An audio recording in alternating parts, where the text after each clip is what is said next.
स्वागत है आपका प्राइम टाइम इंडिया में। मैं हूं शकील बागमारे। आइए देखते हैं प्राइम टाइम में आज क्या है खास। बीजेपी एमएलए बसनगौड़ा पाटिल का सनसनीखेज दावा, कहा कि सीएम येडियुरप्पा से नाराज है हाईकमांड। कोरोना के बाद देश में सीए आएगा, नड्डा का बयान। हैदराबाद में बारिश ने मचाई मुसीबत, कई इलाकों में बाढ़ जैसे हालात। अमित शाह ने उठाए मीडिया पर सवाल।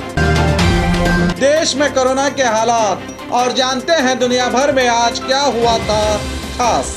आइए देखते हैं खबरें विस्तार से।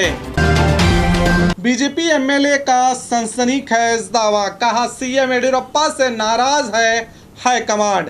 कर्नाटक में बीजेपी पार्टी बिखरने के कगार पर नजर आ रही है। पार्टी के एक विधायक बसनगौड़ा पाटिल ने मुख्यमंत्री येडियुरप्पा के खिलाफ मोर्चा खोल दिया है। यत्नाल ने एक सभा को संबोधित करते हुए कहा कि पार्टी हाईकमांड येडियुरप्पा से नाराज है और संभव है कि वो मुख्यमंत्री के पद पर न रहें, और कहा कि कर्नाटक का अगला सीएम उत्तर कर्नाटक से होगा। येडियुरप्पा अपने विधानसभा क्षेत्र शिवमोगा तक ही सीमित होकर रह गए हैं। उन्होंने उत्तर कर्नाटक के लोगों के लिए कुछ नहीं किया। उत्तर कर्नाटक के लोगों ने 100 विधायक दिए हैं और सीएम पर अपने जिले में आई बाढ़ की समस्या से ठीक तरीके से ना निपटने के आरोप भी लगाए बसनगौड़ा पाटिल यत्नाल ने। 125 ಕೋಟಿ ರೂಪಾಯಿ ಬಂದಿದ್ದು ನಮ್ಮ ಮುಖ್ಯಮಂತ್ರಿಗಳೇ ತಕೊಂಡ ಮ್ಯಾಗ ಅವರಿಗೆ ನಮಗೆ ಜಗಳ ಚಾಲು ಆಗೈತೆ। ಅವ್ರು ಬರೀ ಶಿವಮೊಗ್ಗಕ್ಕೆ ಹೋಗ್ಲಾಕತ್ತಾರೆ। ಈಗ ನಮ್ಮದು ಮೊನ್ನೆ ಆಗೈತೆ ಸ್ವಲ್ಪ, ಇನ್ನೇನು ಅವ್ರೇನು ಭಾಳ ದಿವಸ ಇರೋದಿಲ್ಲ, ಅವ್ರದ್ದು ಬಂದೈತಿ। ಯಾಕಂದ್ರೆ ಮ್ಯಾಗಿನವ್ರಿಗೆ ಸಾಕಾಗಿತ್ತು ಅವ್ರದ್ದು। ಅದಕ್ಕೆ ಮನೆ ಉಮೇಶ್ ಕತ್ತಿ ಸ್ಟೇಟ್ಮೆಂಟ್ ಕೊಟ್ಟಿದ್ರು, ಶಿವಮೊಗ್ಗ ಮುಖ್ಯಮಂತ್ರಿಯೋ ಕರ್ನಾಟಕ ಮುಖ್ಯಮಂತ್ರಿ ಅಂತ। ಅದು 125 ಕೋಟಿ ತಗೊಂಡಿರ್ಲಿಲ್ಲ ಅಂದ್ರೆ ಇವತ್ತು ಈ ಗ್ಯಾಂಗ್ ಬಾಡಿಯಲ್ಲಿರುವಂತ ಎಲ್ಲ ರೋಡ್ನು ನಾವು ಸಿಮೆಂಟ್ ರೋಡ್ ತಗೊಂಡಿದ್ವಿ, ಎಲ್ಲ ಕಂಪ್ಲೀಟ್। ये वही विधायक हैं जो कभी सीएम येडियुरप्पा के गुण गाया करते थे। लोगों का आरोप है कि इन्हें मंत्री ना बनाए जाने को लेकर अब सीएम के खिलाफ बोलने लगे हैं। इनकी इस बात पर बीजेपी विधायक रेणुकाचार्य ने इन पर पलटवार करते हुए कहा है कि यत्नाल सीएम बनने का दिन में खौफ ना देखें। कर्नाटक के कई हिस्सों में बाढ़ जैसे हालात पैदा हो गए हैं। ऐसे समय लोगों की सहायता करने के बजाय नेता एक दूसरे से सीएम खेलने में लगे हुए हैं। अब बाढ़ से परेशान लोग कह रहे हैं कि बहा कर ले गया सैलाब सब कुछ, फक्त आंखों की वीरानी बाकी है। किए थे अच्छे दिन लाने के वादे जिसने, अब उसका मेरे जख्मों पे नमक डालना बाकी है। कोरोना के बाद देश में सीए आएगा, नड्डा का बयान। वेस्ट बंगाल के सिलीगुड़ी में एक सभा को संबोधित करते हुए बीजेपी के राष्ट्रीय अध्यक्ष जेपी नड्डा ने कहा कि आपको सीए मिलना तय है।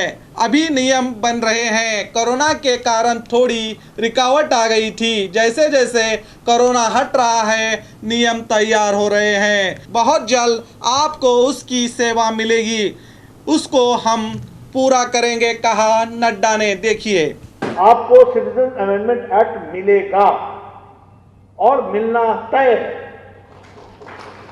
अभी रूल्स बन रहे हैं।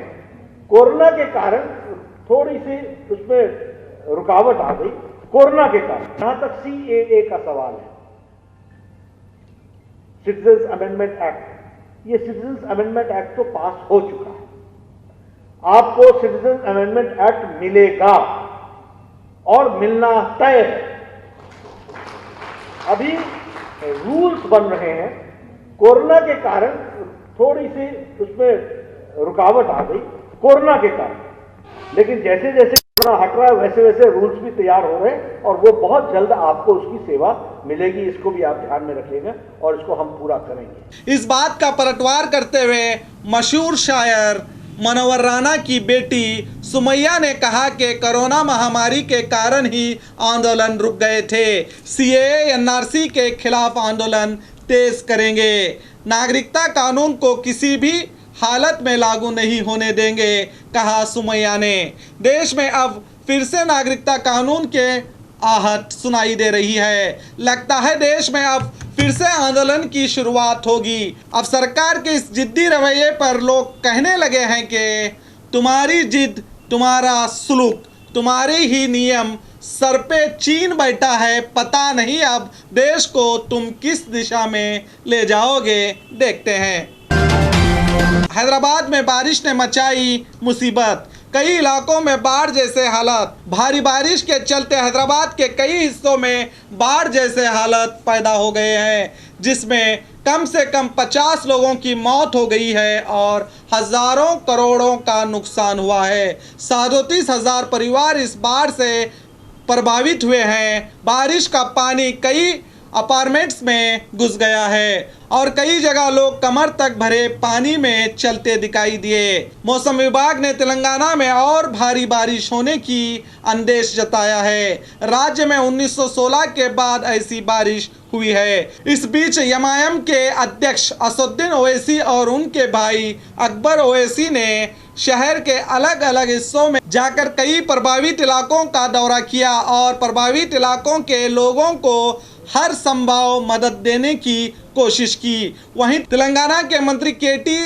रामाराव ने कहा कि पीड़ित परिवारों की पहचान करके उनके घरों को 1 महीने का राशन पहुंचाने का ऐलान किया। मंत्री ने पिछले दिनों भारी बारिश के चलते तेलंगाना, आंध्र प्रदेश और कर्नाटक के कई हिस्सों में लोगों का काफ़ी नुकसान हुआ है। अब देखना है कि इन राज्यों के लोगों को सरकार से कोई सहायता मिलती है या आश्वासन देकर सरकारें इन्हें भगवान भरोसे छोड़ देते हैं, देखते हैं।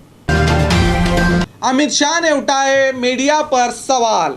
आज मीडिया पल पल की खबरों और ब्रेकिंग न्यूज़ों के नाम पर झूठी और बेबुनियाद न्यूज़ दिखाकर लोगों में सनसनी पैदा करने का काम करती है। जब खबरें दिखाई जाती हैं तो पुरानी कहावत खोदा पहाड़ तो निकला चूहे के तौर पर समाचार होते हैं। कभी कभी टीआरपी के लिए किसी की भी इज्जत उछालने के लिए पीछे नहीं हटते गोदी मीडिया के पत्रकार, मगर अब इस गोदी मीडिया के इन करतूतों को देखते हुए देश के गृह मंत्री अमित शाह भी बोल पड़े। क्या बात है, कहा कि मीडिया ट्रायल नहीं होने चाहिए, टीआरपी के लिए बात को बढ़ाना अच्छी बात नहीं। अगर इसी तरह करेंगे तो मुझे लगता है इंसाफ के काम में भी बाधा लाने का काम करेगी मीडिया, कहा अमित शाह ने। देखिए, मीडिया ट्रायल नहीं होनी चाहिए, मेरा ऐसा बहुत स्पष्ट मानना है। टीआरपी के लिए बात को बढ़ाना मुझे लगता है उचित नहीं है। अभी कार में बैठे, कार से निकले, 5 मिनट में पहुंचेंगे, दाया पैर बाहर रखा, अरे भाई इस प्रकार से अगर करेंगे तो मुझे लगता है कि न्याय के काम में।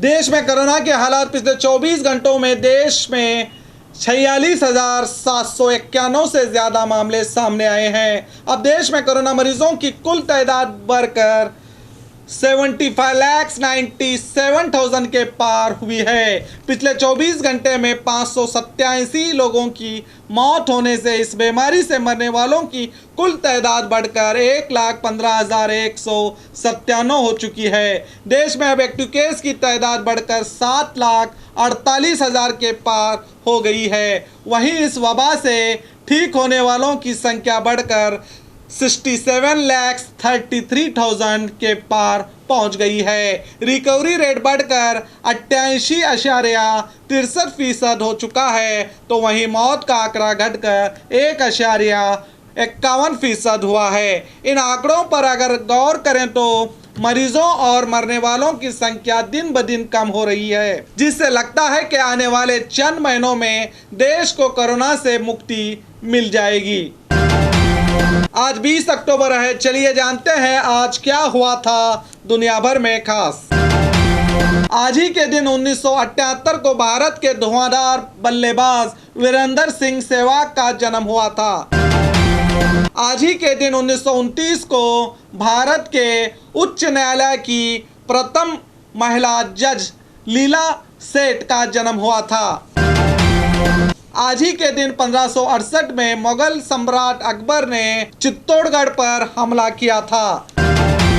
1774 में आज ही के दिन कलकत्ता भारत की राजधानी बना था। और खबरों के लिए देखते रहिए आपका अपना B News Nation prime time India.